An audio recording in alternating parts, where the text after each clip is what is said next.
திண்டிவனம் அருகே ஐயப்ப பக்தர்கள் சென்ற வேன் நெடுஞ்சாலையில் கவிழ்ந்து விபத்துக்குள்ளாகி இருக்கிறது. ஐயப்ப பக்தர்கள் லேசான காயங்களுடன் அதிர்ஷ்டவசமாக உயிர் தப்பியுள்ளனர். இது குறித்தான கூடுதல் செய்தியை தற்போது நாம் பார்க்க இருக்கிறோம்.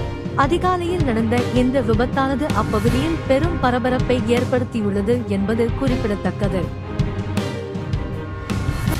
விழுப்புரம் மாவட்டம் திண்டிவனம் அடுத்த ஜக்காம்பேட்டை பேருந்து நிறுத்தம் அருகே சென்னை போரூரில் இருந்து சபரிமலைக்கு சென்றுவிட்டு மீண்டும் சென்னை திரும்பும் வழியில் இன்று அதிகாலை முன்னால் சென்ற கார் திடீரென்று பிரேக் போட்டதால் காரின் மீது மோதாமல் இருக்க வேன் ஓட்டுநர் பாபு வலது புறமாக வேனை திருப்பியதால் ஓட்டுநரின் கட்டுப்பாட்டை இழந்த வேன் சாலை நடுவில் உள்ள தடுப்பு கட்டையில் மோதி திருச்சி சென்னை தேசிய நெடுஞ்சாலையில் கவிழ்ந்தது.